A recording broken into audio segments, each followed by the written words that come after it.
Hi, everyone. You're listening to the Bearded Tog podcast. Thanks so much for being here. Today, we have an awesome episode for you, talking with Sam Hurd about when is the right time to go full-time. Here we go.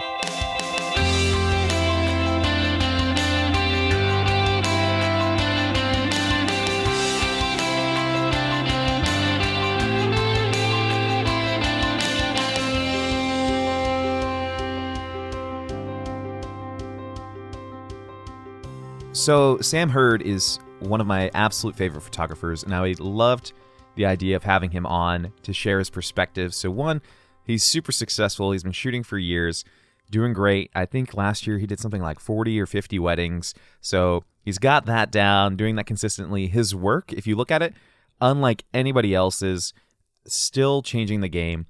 It influences my work a lot, and I just love his passion, and he's such a pure photographer in the sense that when it comes to weddings and booking, like, he basically just, we'll get into this in the show, but he's kind of like, his work, you either like it or you don't. And if you like it, you love it. And so his clients are just super bought in, it seems. And he's just done so well, and he's a great guy. I know him a little bit personally. He's my wedding photographer, so it definitely comes highly recommended for me.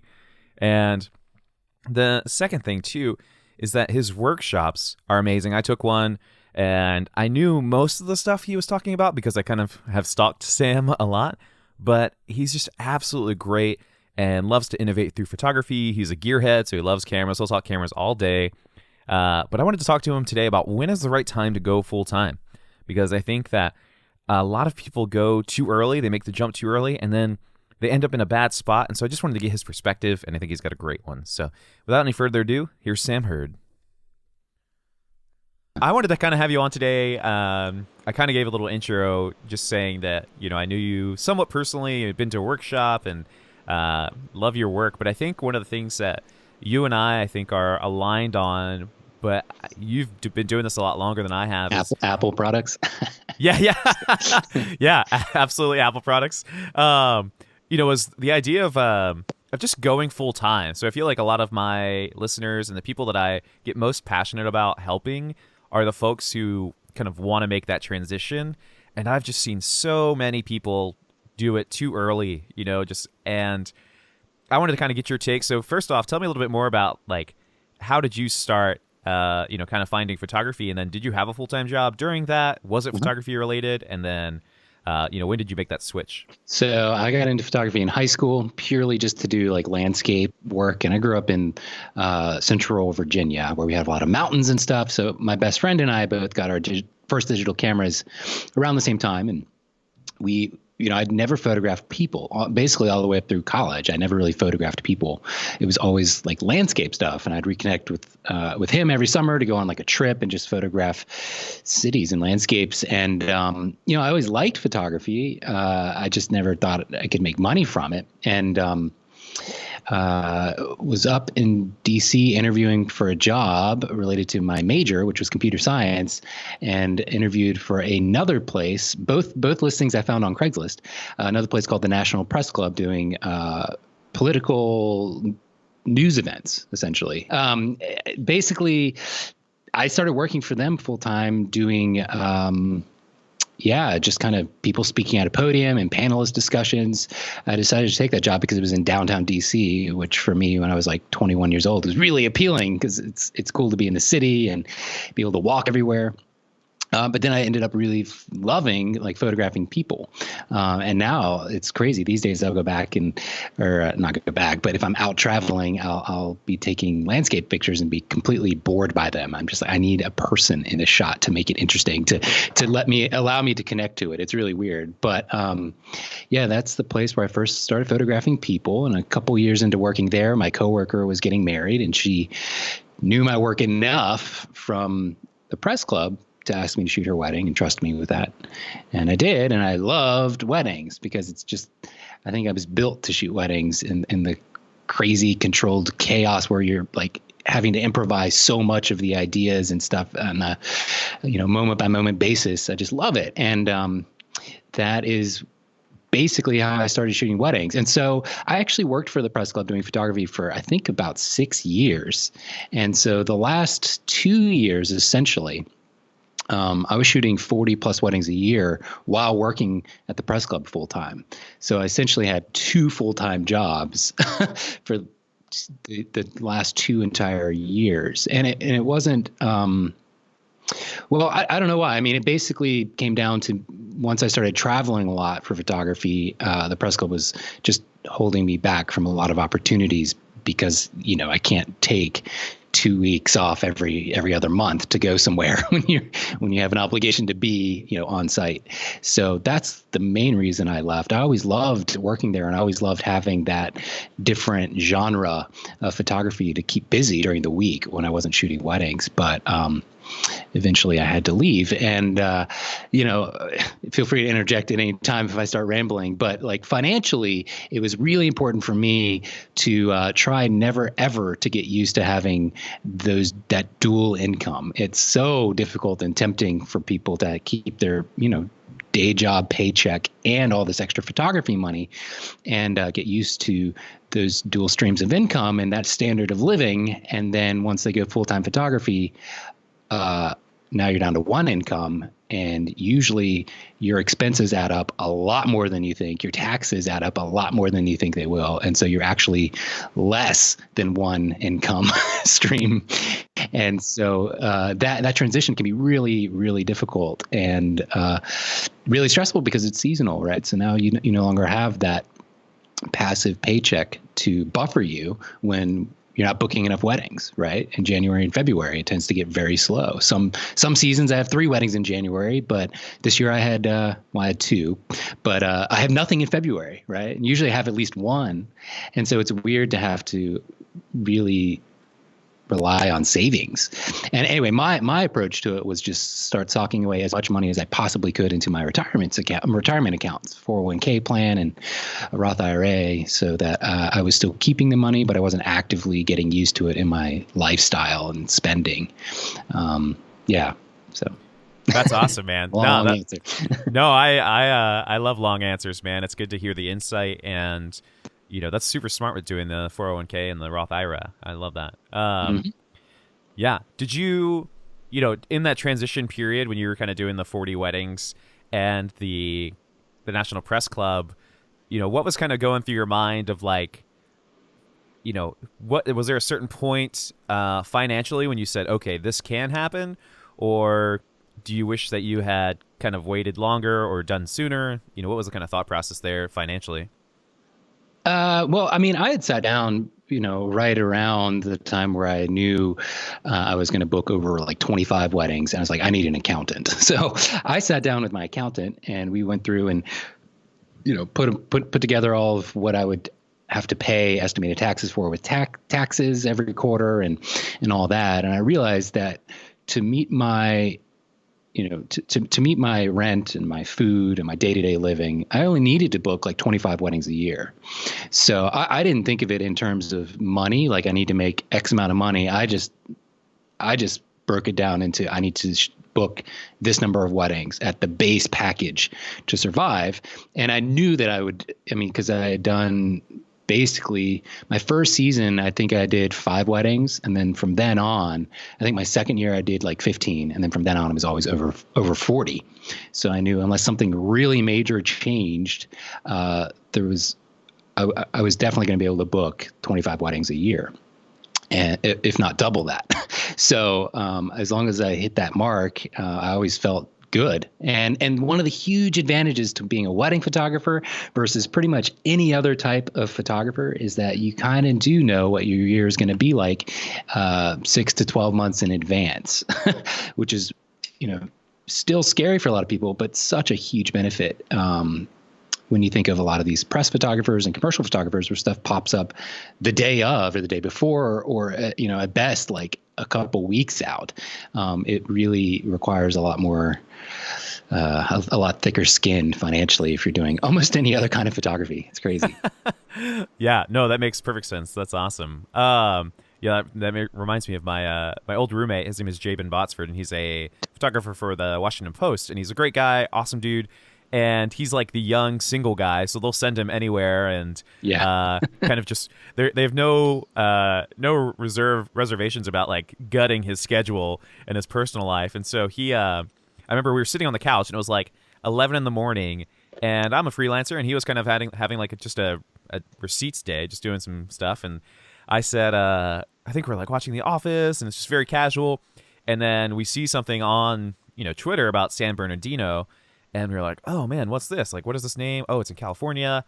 And 2 hours later, he was on a flight to California to go shoot and do storytelling. And the crazy thing for him was he actually didn't come back for a month. So like it wasn't even just like a day trip. They were like, hey, we think we want you out there and we want you to do a story, and we already have the narrative set up. Here you go. And I was like, whoa. I was just like, that is not my life at all. Yeah.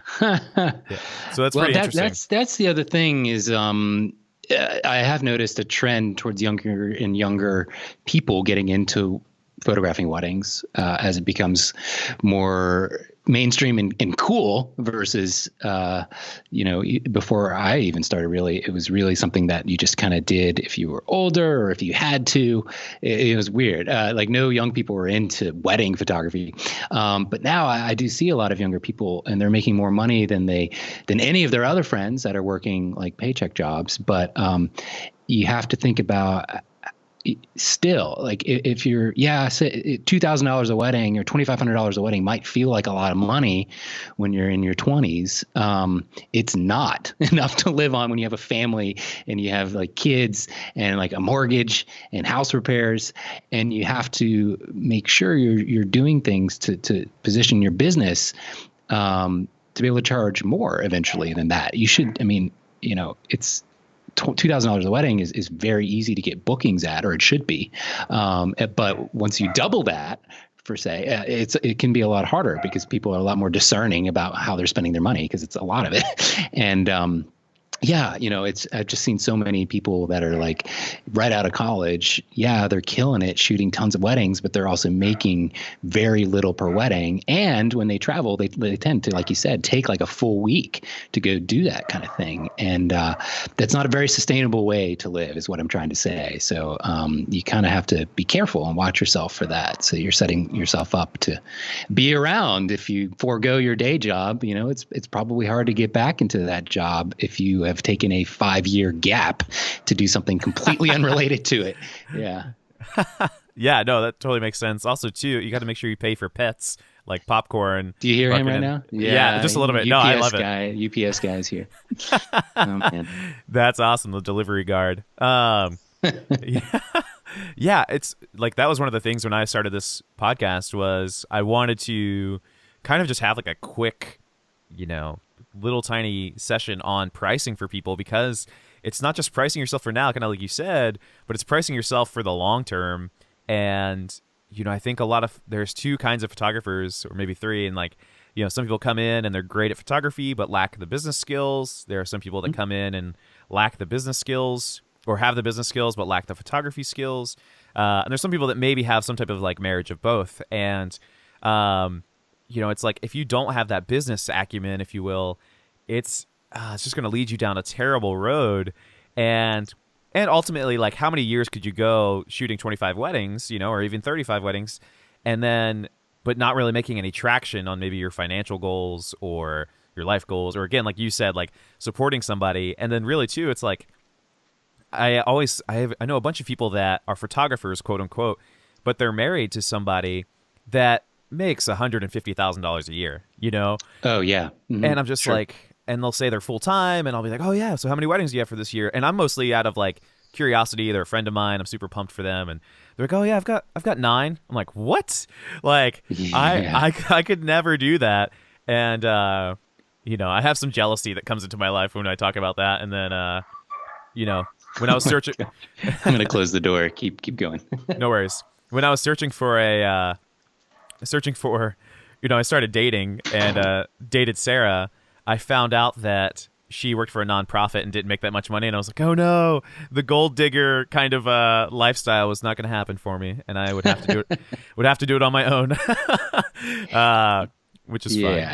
It is a bit of a tricky place to be in this industry, because not everyone, many photographers go out of the way to present themselves in a way that it seems very legitimate and successful and everything, because you want to attract people that are like excited for you and like, oh yeah, this is a great photographer. He or she is so successful, blah, blah, blah.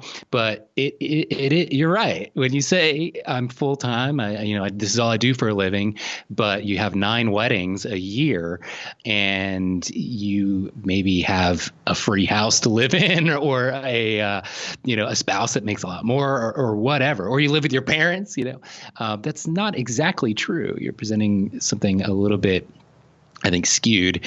And what I don't know that matters so much for clients, but for the industry as a whole, it is a bit problematic, I think, because it just sets a false narrative, and expectations of what people can do are totally messed up. Right. I mean, because like you said, then you get photographers quitting their job after 2 years because they think, well, once I quit my job, then I can book 40 weddings because I'll have more time or something to put into my business.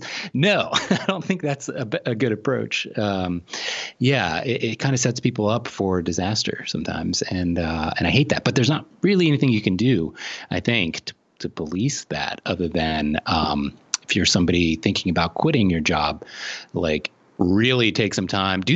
I would say probably the best bet would be to do one-on-one workshops with people who you do admire or who you do think are making it and are successful, and go one-on-one with them and specifically ask, like, how are your financials? Like, what are your financials actually like? I personally am completely fine breaking open my tax returns or like my 2-year reviews or something, just to show people what is possible and maybe what's not, and how to manage expectations. Like, photographers, and if you've come across somebody who's like, yeah, I'd love to do a one-on-one with you, and they are very withholding and shy about that kind of thing, red flags should go up immediately for you. Anyway, hopefully that makes sense. And, I'm certainly not throwing any photographer under the bus, but I do think that happens a lot, and people, have to backtrack. And that's really tough to have to like commit to maybe 8 or 9 weddings and then have to go back to your full-time job. That would be really difficult. Yeah. If things kind of go backwards from the way that you think they're going to, like, anyway. Yeah. No, absolutely. I mean, especially, I love the one-on-one, and obviously people need to listen to both of our podcasts. So if people checking out just a short, quick plug for the Epic podcast, that's Sam's podcast, and it's awesome. And obviously this one, because we're talking about this, it's like somebody needs to tell people kind of the straight story. It's not that you can't do it. We think that a lot of people can, and Sam and I have made this happen. But at the same time, it's like, hey, like this, it's not as easy maybe as everybody makes it look, And one of the things I loved was I started my business my senior year of college, and so luckily I knew that like that was the easiest time of my life to start a business, because my rent or my dorm room was still something I had to pay for, but not in the immediate, and my like cash flow from month to month was, I only had to pay for a cell phone bill. It was like the greatest time of my business. No healthcare insurance, probably. Yeah, exactly. It was still in my parents' plan. Man, being 24. I mean, that alone is $320 a month that I spend on healthcare, right? Yeah, it's like, exactly. What? when you're 21, that's not on your mind, I think. Yeah, seriously. Yeah. You're like, I could have anything for $300 a month. Yeah. I remember distinctly thinking, if I could just get a job that pays like $50,000 a year, I'll be set for life. I remember that distinct feeling when I was in like high school. And, oh man, not to knock anybody that makes that much, but yeah, like in our area, especially in DC, right? Yeah, exactly. Like that's just not, that's not sustainable, and yeah, even just as a regular job, like it'd be very difficult to buy a house and to rent stuff with that salary. Oh yeah, I mean, you're definitely living paycheck to paycheck, and yeah, like you said, don't get me wrong, that is a significant amount of money for some places and some people, and that's fine. But across the spectrum of the USA, where we sit in the DC area, that isn't anything really. I mean, it would be very, very tough to run a business from that. For sure. So yeah. So tell me a little bit more. So one of my favorite quotes, are just kind of like mindsets when I took your workshop that I think people will find interesting, because our industry is so saturated with like, hey, here is the way to do things. And I did an episode on imposter syndrome, and kind of like photography is that one industry where there isn't necessarily a standard, like a plumber goes to trade school, a lawyer goes to law school, a doctor goes to medical school, etc. Whereas for us, there's this both like this beautiful freedom, but there's also, a lot of potential to just go down a bad road, for 6 months to a year or longer, and then realize you're not in the right space and so, there's so much stuff in our industry where people are trying to guide folks, and some of it's good advice, some of it's advice, and some of it's cool podcasts. But the one of the things you said in your workshop, even if I don't know if I followed it, but the other night it clicked for me, and so I was actually like inspired. I was like, yeah, I can't wait for Sam and I's conversation, because here's what it is. Yeah, I'm curious. What is this quote? yeah. You're gonna like think it's something cool, and you're like, oh, it's just that. I don't even remember saying that. No, yeah, exactly. But it's a find the most popular photographer in your area or your market, and do the opposite of what they do. And I just absolutely love that, and I literally thought about that the other night, because things have been going really well this year, and I've been booking more than ever, and it wasn't the same kind of winter where you come in and you're like, oh man, here we go. It's been like I'm the most happy I've ever been in February ever, and it's been really cool. And I thought about it, and a lot of the folks and friends of mine, other photographers who kind of just have a different style and are very much into the education market and all kinds of stuff like that, they're not booking, or they're not happy. And I realized that I've not necessarily been opposite of you, but I've definitely been opposite of them in kind of how I have gone about my personal business. And I'm just really pumped to see it work. And so, but I want to talk to you and kind of pick your brain. Like, when you thought about that original quote, maybe that was a few years ago when you first started teaching, what kind of photographer was in your mind, or what made you kind of want to change what you did? Yeah, well, I mean, so you have to put yourself back like 8 years or 9 years almost, and think about the photographers and what was popular then when I was starting. Pre-iPhone. Right. It was basically, I mean, it really was. Yeah. So maybe not 9 years ago, but yeah, it was right around. I mean, the iPhone existed, but nobody really had one. Yep. There was no Instagram. Facebook was a thing, but nobody had a Facebook business page. It was all about just your website and your blog, and everybody had the same blog template. And Google, just searching Google for DC wedding photographers was the main bread and butter of how you found photographers. And I just, of course, was DC wedding photographer. Who shot there? Who shot at this venue that I'm going to be shooting at? And it was just really it was a culmination of a lot of things, but what really hit it home was that I did try and do what everybody else was doing to feel legitimate, like I was doing what I was supposed to be a professional photographer. I did go and get business cards, really fancy letterpressed pricing guides, and a really nice gray folder that I would give to people during client meetings. And I had the same blog template that everybody else did, and I attempted to write and be a writer for a lot of my weddings, where so many photographers, and people still do this, and it's great if it's a strength of yours, but I'm not a writer. And I noticed that even if I could come up with some stories or some words or blog in a way that everybody else was, and I looked polished and professional, my heart wasn't in it. And it's always tough to know if people actually pick up on that, but I believe that they do. When you're doing things just for the sake of doing it because other people are, people pick up on that. I believe on some level. It's just one of those things that's impossible to really draw an arrow from this to there, but it definitely was bothering me. And so I just decided to eject that. And then what's really scary about that is, okay, well, off the bat, you're going to appeal to fewer people. That just makes sense. If you're doing something that's more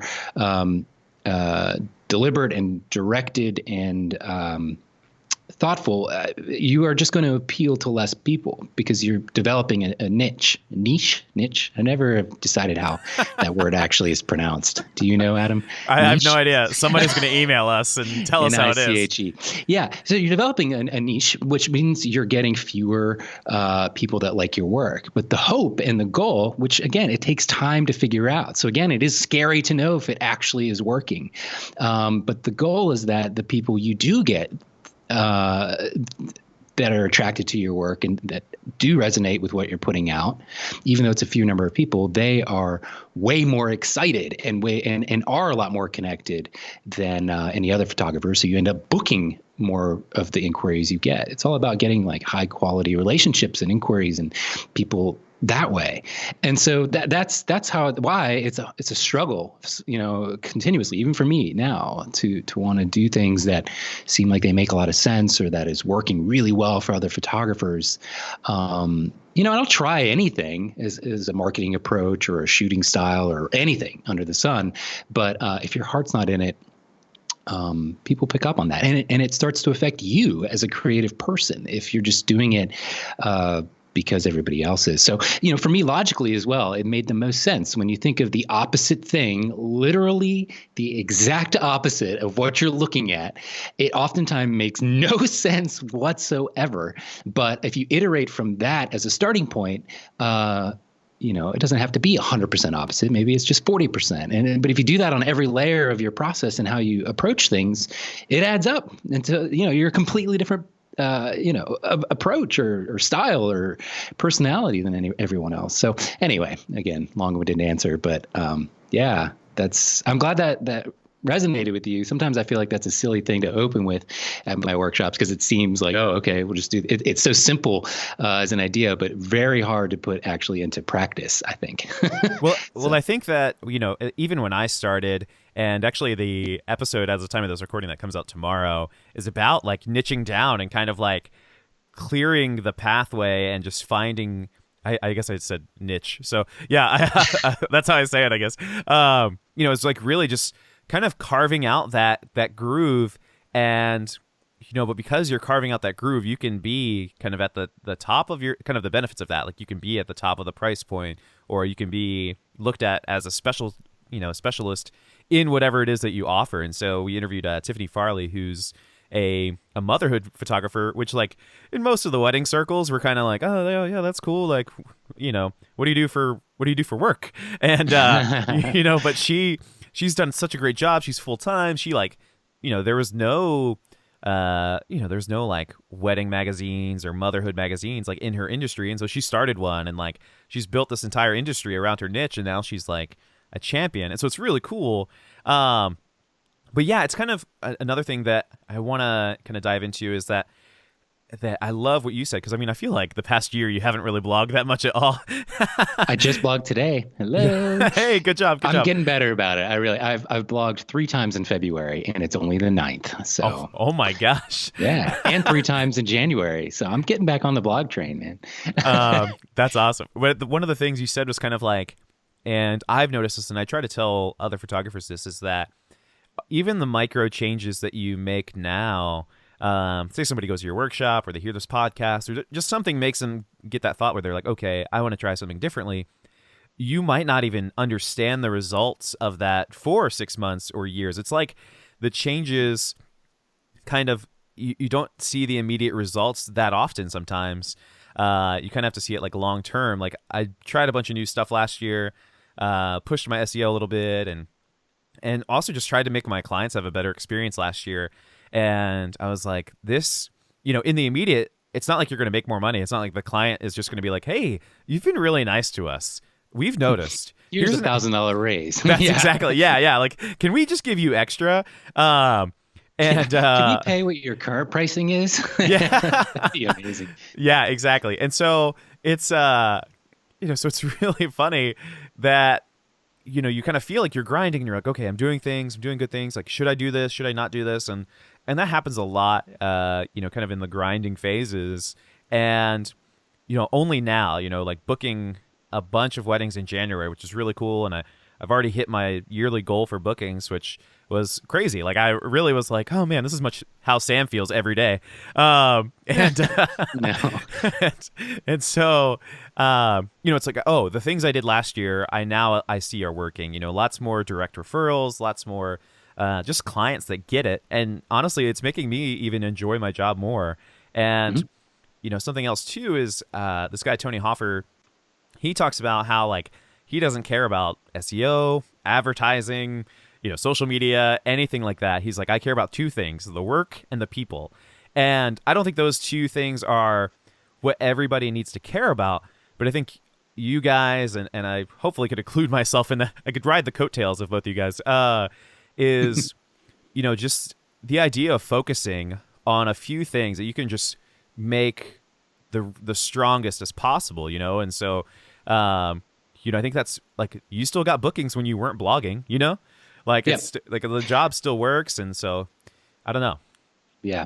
Well, geez, there's a lot I could say about that. Was my long-winded answer. Yeah. I wish I was taking notes, but that's a great perspective. I always think of like, okay, there's two sides to my business. There's one that everybody sees, and there's one that only my client sees, right?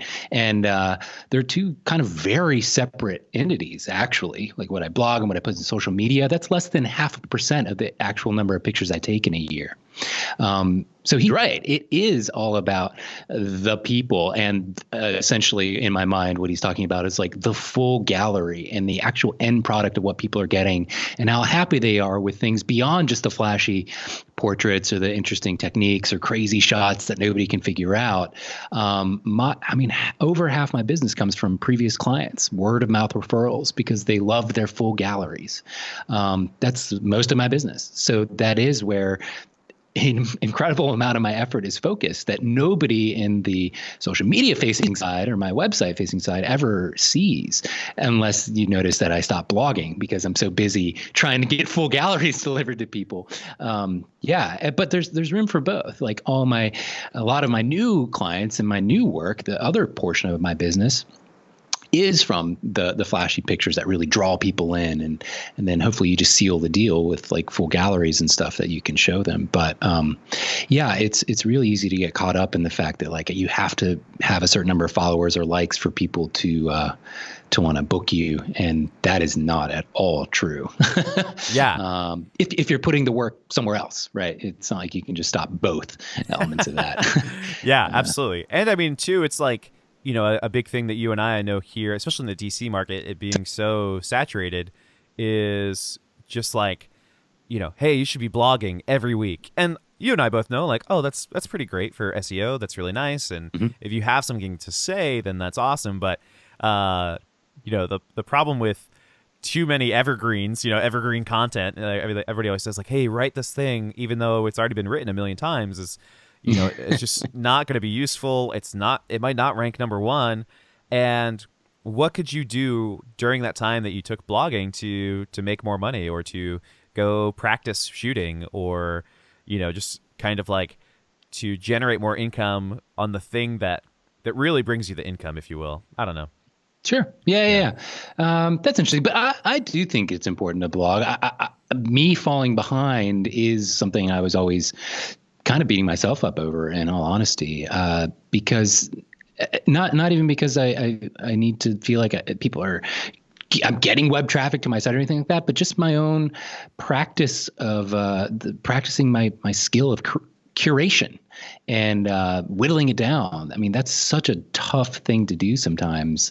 You have so much volume, so many images, take about 250,000 photos a year, and whittling that down to like my favorite 100 or 200 pictures for the year, for like a review post, or, take 5,000 wedding images on a wedding day, and whittling that down to like 20 for a blog post is a really difficult task, and it takes practice and skill, and that's the main reason I like blogging, is because you're kind of curating a story to tell in a lot of ways. But anyway, but we're kind of getting off topic. Sorry. No, it's fine. I think I just, as far as the blogging stuff goes, like I enjoy blogging too, and I enjoy your blogs. I think that the main premise that I saw, where it was kind of not maybe the ROI on it wasn't as strong, and was folks who maybe didn't have a shoot, if you will, but so they feel like they need to blog something, so they'll blog a personal thing, which is totally fine. Like I'm trying to blog more personal stuff anyway, just because it's easier than calling my grandma. But it's like, don't do it if it's not authentic. If it's not you, and right. I think that's kind of the main thing. But yeah, I totally believe in kind of the practice. I think for every wedding, especially now that I have more weddings this year than I have before, is I'm looking forward to kind of like really having to like crunch in the workflow and be like, hey, this is what it is. And I have a pretty decent workflow, but like, hey, we got a blog every Tuesday if we have a Saturday wedding because, whatever. I'm just trying to find my rhythm there. And blogging, like you said, especially for folks like us who maybe, we're not trying to produce the status quo, if you will. We won't say that we're like, the most different ever, but we want to show what we want to shoot, and we want to show what our perspective was and the only thing that makes us original. So no, I appreciate that. So a question, kind of fun one for practical folks, and not to take up too much of your time, is how, so you had National Press Club, and I actually, when I first started, I got randomly picked up on this political tour to do photos for, and I had only been shooting like less than a year. Okay. And so it was so weird. It was like, I was doing some other things, and then I took photos on the side, and they're like, hey, could you just do photos? And I was like, sure, if you pay me the same. And they said, yeah. And so I got to kind of shoot on my camera every day, for 90 days straight. I shot like 1,000 or 1,500 images a day just because we'd be in so many different cities and stuff. And it was so great to like refine my camera skills in kind of a safe place. But, and you at the press club, I'd guess that you were already like a master, but you got to kind of go along that journey and practice and kind of keep building your skill set. For people who don't have either of those two things, like what would you suggest for folks trying to just really, really go hardcore on practicing and not just, once a month and trying to get better? That's a great question. I mean, it's going to be different for everyone. I know some photographers that do like concert photography and band photography that pays like nothing, but that's an incredibly difficult environment to shoot in. And I would recommend, hey, if you love that, go shoot as many shows as you can. But for me personally, I always loved whenever I'm able and whenever I'm in the place for is to photograph animals, like literally at the zoo or just at home, because there's still so many things to consider and think about in terms of it being a portrait. Even though it's not a person, it can be an animal. You've still got two eyes, a nose, and a mouth, but you have zero control over your subject. And so what better way to work on your skills as a portrait photographer than to have to photograph some animal that is going to have its own mind, its own agenda, but like the same concepts of composition and lighting would apply to most animals as it would a person. Really, it's just going out there and shooting. I mean, I look back now and realize, shooting every single day, high volume, was the fastest thing, the thing that made my skills kind of accelerate the fastest. And that is completely the same as how they taught you and forced us at the time to practice instruments. Growing up, I played violin, and we had to practice 1 hour every single day, like it or not. And, at the time, it's like, this is the worst thing ever. I'd rather play video games. What the heck? But now I look back and I realize, like, that's what it takes. It takes every single day, just getting your muscle memory developed and just having it become second nature. You have to do something. And for me, I love animals because that is a great way to tie it all back home as far as portrait work goes. But, if you don't have a zoo or something, you could, of course, everyone needs pictures for something. I mean, most restaurants have the worst photos ever to represent themselves and on their menu and on their social media. Like, just go to your local dive and see if like maybe they'll pay you a couple $100 to do some, or give you some free meals or whatever to do some work. I mean, I also think that you should only charge what you're worth. And if you've never photographed, a menu or a restaurant collection for some place to use across their branding and social media, don't charge much. Take what you can get and then start to. You can develop an entire side business doing something like that. But restaurants in particular, I see, have consistently horrible photos. Definitely. And Yeah. those exist everywhere. So, maybe Yeah. you should make it a thing to like go to actual chains, like go to McDonald's, go to Taco Bell's and give them just like the best, most amazing pictures ever. How funny would that be? That'd be Because everybody awesome. always does those at like your boutique, like mom and pop shops. How funny would it be to make it your thing to like go to big box chains and give them amazing pictures to use for for their promotional stuff? I love that. Or even just like, portraits of the employees and stuff like that. Like, that's awesome. Yeah, no, exactly. Yeah. Yeah. And I mean, if anybody's listening and they're like, oh, this sounds like a cool idea, what would I do? I mean, like, obviously, like Sam said, go in for free, tell them you're a photographer. You can show them some work just so they know that you can kind of make it happen. And then like, you take a few shots of the staff, the owner of the place, you make a good relationship, and maybe get a free pizza out of it, and you get to take photos of them, taking pizza. I know, at least for you and I, is like, I feel like we both love learning, and, especially things that aren't photography related. So it's like, hey, have you ever made a pizza in a wood fire oven, or ever made, Lebanese food? Like, why not? Go for it. I love that. That's a great idea. I kind of want to go do that right now. But the thing in DC is like every DC restaurant is, run by like a marketing company. So, Yeah, that's very true. Yeah. Awesome. So not to take up too much time, I want to kind of head into, since we just talked about shooting, I want to have a little bit more fun. So tell me a little bit more about what gear you're shooting on right now, and where did you start, and then kind of like what's the journey? Like, what's your ideal camera, function wise? It doesn't have to be like an actual model. And then what's next for you camera wise this season? Okay. Yeah. I can talk gear all day long. By the way, I just found out the top back side of the iPhone is magnetized. It's really weird, right behind the main speaker. Interesting. Can you see that on the video? My paper. No, I'm not watching the video, so I don't know. Yeah, the paperclip, it's magnetized. How bizarre. Okay, so gear-wise, this is a great time to talk about gear because it tends to be when a lot of people release new cameras.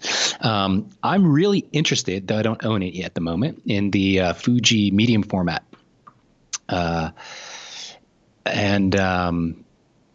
This is funny. Sorry, I'm getting emails that I'm confused about.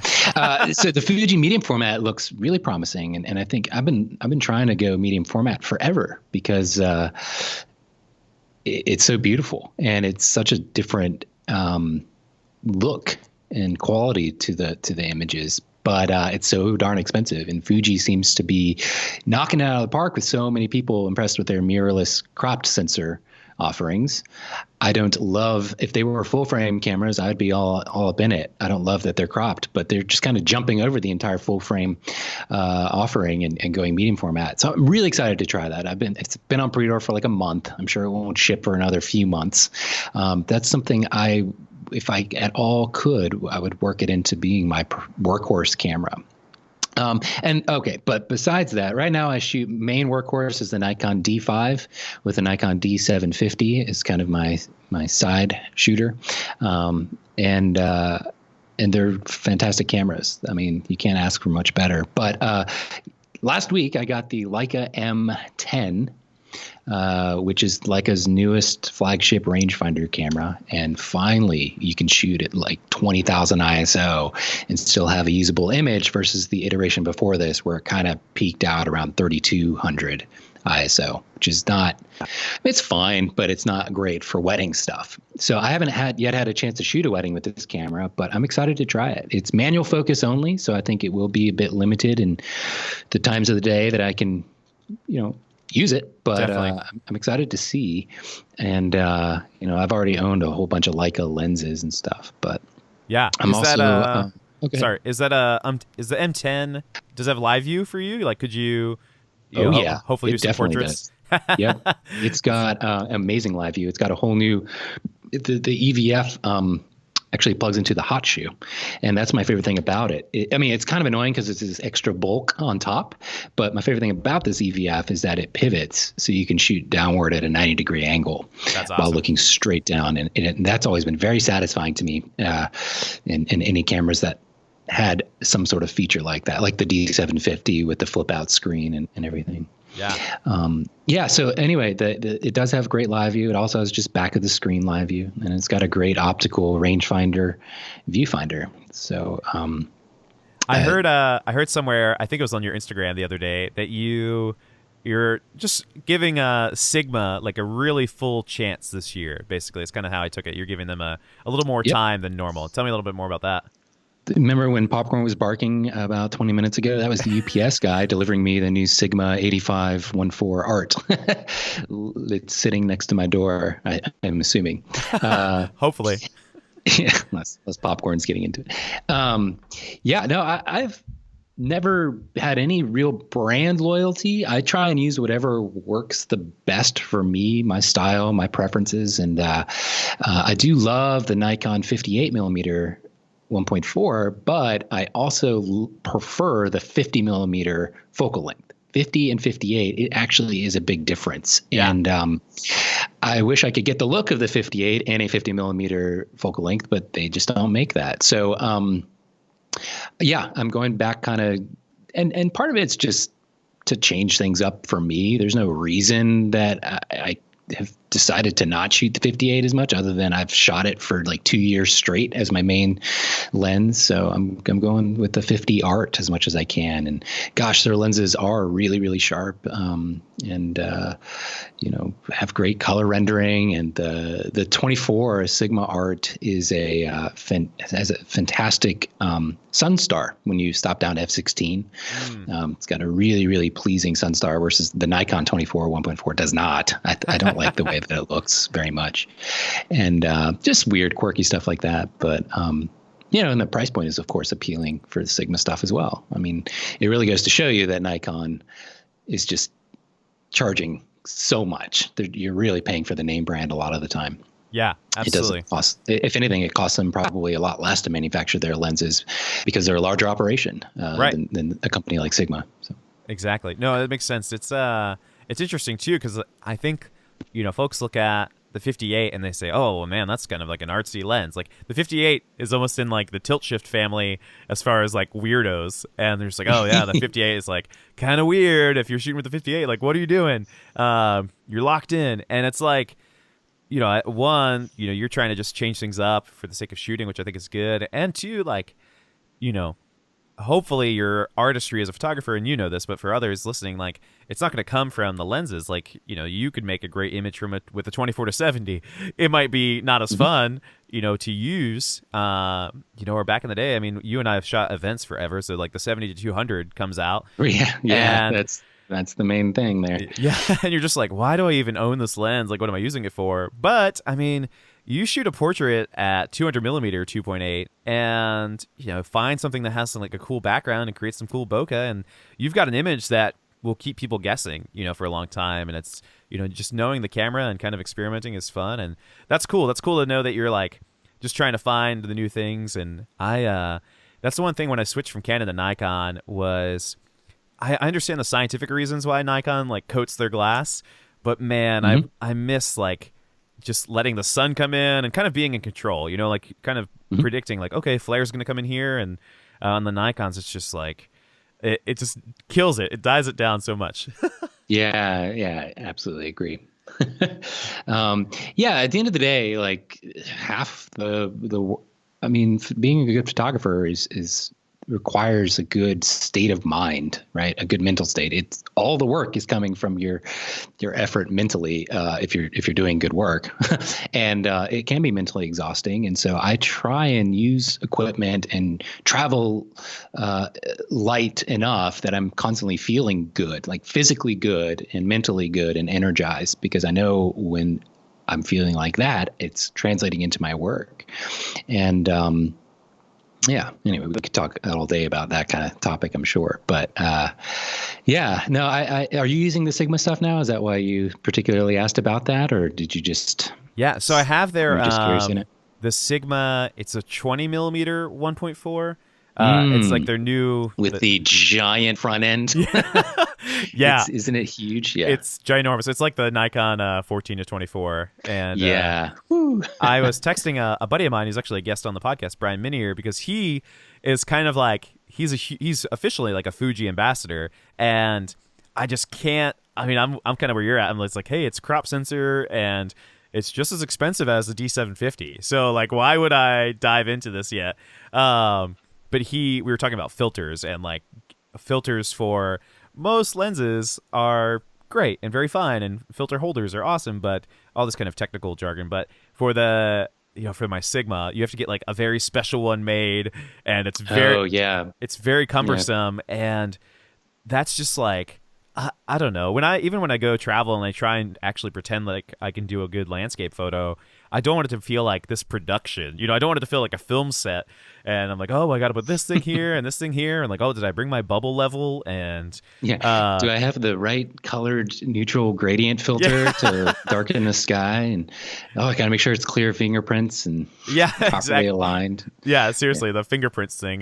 Thank God for 1.4. Oh yeah, seriously. That is awesome. I a couple months ago just bought off of a friend of mine his 18 millimeter f2.8, and it's turned into one of my favorite lenses for receptions. Actually, Sigma or Nikon? Nikon, 1992 Nikon. Oh my! It's an old lens design, and it's a fantastic lens, 18 millimeter f2.8, and it's just great fun. And you can put people on even the edges of the frame with very little distortion if you're far enough away from them and you're not shooting right up their nose or something. But, it gives you that crazy ultra wide look, but it is a much, much smaller lens, being that it's a 2.8 aperture. And really at those really wide focal lengths, the shallow depth, the wide aperture, because that 20 is a 1.4, right? Yeah. It's at 1.4. Yeah.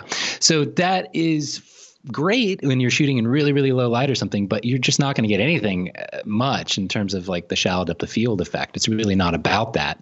And so shooting at f2.8 isn't that different than like a 20 millimeter at f1.4. I mean, I don't know. I haven't shot with the Sigma yet because I do have the 14 to 24 Nikon, and I just hate that bulbous front end. It's just so big and heavy and uncomfortable to shoot with. So I never really.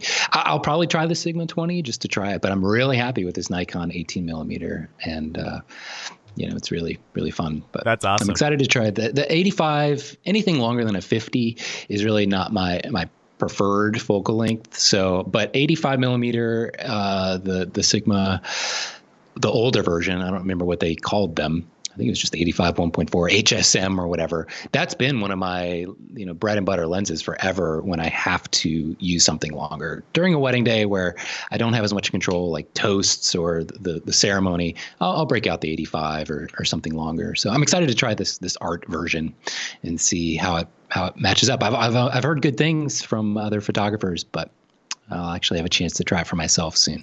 And I'm actually going to Big Sur next week for an elopement with Nessa. That's awesome. Yeah, Nessa's my girlfriend. She also shoots. Nessa K. She shoots images as well, in case people are unaware. I've only heard her speak like once or twice when we were at your house, like just saying hi, and then via video, like on Instagram stories. So I kind of want to like interview her, but I would be like, I have no idea what your voice sounds like, Nessa. I have no idea what to expect. That's awesome, man. Have you just one other lens that I think is kind of fun because we're both Nikon guys? Have you tried the 105 1.4 yet? Yeah. I bought it on Amazon and tried it for almost 4 weeks and sent it back because they're really flexible about that. It's like a dead zone for me. Like it's kind of like 35 millimeter for me. It's just sort of a dead zone.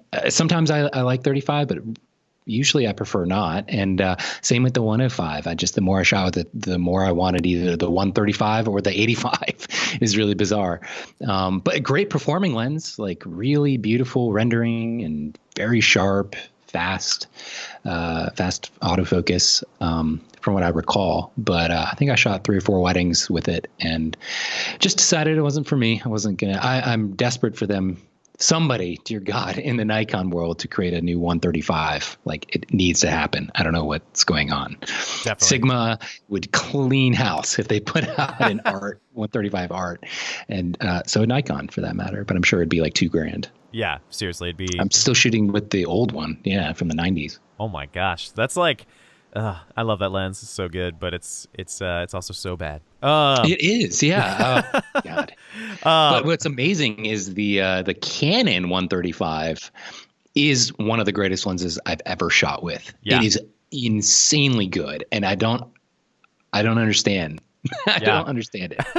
And the thing is, you can buy that Canon 135 for like $500 used if you find it at the right spot. It's I thought about switching to Canon just for that lens, or just getting a Canon Mark IV and basically super gluing the 135 onto it, and that be it. Oh my gosh. It's that good. It's so amazing. But I'm stuck in the Nikon land with this horrible, slow, ugh. Yeah, it's like with the DC, the DC softening ring to get like a glow, like an 80s glow to your lenses. Oh man, it's the worst. Gross. It's like Nikon touts as having like the fastest autofocus, but it's because we have the slowest, worst lenses. And it's just like, well, they had to make up for it, so great. That's awesome, man. Well, dude, thanks so much for being on. When's your next workshop? And because people listen here from everywhere, and I would love to promote that. Cool. And yeah, awesome. Okay, let's see. Next workshop is in Italy. All right. Well, if anybody's in Italy listening, you're like March 1st. I'm doing like a 2-week European workshop stretch. So I have one in Italy on March 1st, one in Manchester, UK on the 3rd, and then one in Germany on March 7th. Stateside, the next one is I think Miami, end of March 28th. So very cool. We'll link. This is workshop time for me because I don't have as many weddings, so I just go crazy. Yeah, no, I would personally definitely, guys, like check out Sam's workshops. We'll link it in the show notes. I've been to one. It's a great way to get to know Sam and to kind of have that personal one-on-one connection, whether you're full-time or whether you are, still have a full-time job. Like it's a great space, and Sam's perfected his teaching for over a long time. That's why he's so good on the podcast, talking about everything. So I have no idea. I hate listening to myself talk, so I never actually re-listen to the podcast that I do unless I know I have to edit out something. Yeah, exactly. I'm like putting markers where I laughed, and I was like, man, my laugh is so ugly. As if sound can have like a facial anything. But dude, thanks so much for being on the show. And you're welcome. Yeah, everybody check out Sam's work. We'll put his link in the show notes. Thanks so much, Sam. All right. Thank you, Adam. Man, so good. I absolutely love Sam's insight, and he's just a great guy and an all-around awesome person. Definitely check out his work. If you've never been to a workshop of his, try and find one local to you and go to it. It's amazing photography workshop, business advice, branding advice, marketing advice, but also just photo advice. Like, he teaches it very differently than lots of other photography workshops. He's very much, hands-on, helping you. He'll even, look at your camera while you're shooting just to kind of like be there for you. He's awesome. It's super cool, and the workshops have like a limit on attendance, so you get a lot of attention. It's really cool. Check out his work online, and thanks so much for listening. Speaking of education, guys, so something really cool. Next Wednesday, May 31st, I am hosting a free webinar on pricing yourself for profit and sustainability. And similar to the 3 episodes that are at the beginning of this podcast, I'll be talking about more than pricing, how to design packages, when should you charge for free, all those things. You can sign up. There's a link in the show notes, or you can just go to my instagram.com/AdamInspired, and I would love to see you there. It'd be great to see some Bearded Tog subscribers out there because you guys are amazing. And please, please, please, thank you so much for listening. But come on out, say hi, register, and even if you're listening to this and it's past May, you can always go there to find the replay, which is really cool. And so that'll be up there for free forever. So thanks so much for listening to the Bearded Tog podcast. Email me, guys, if you guys have any questions, suggestions, or would like mentoring. thebeardedtog@gmail.com. Thanks so much.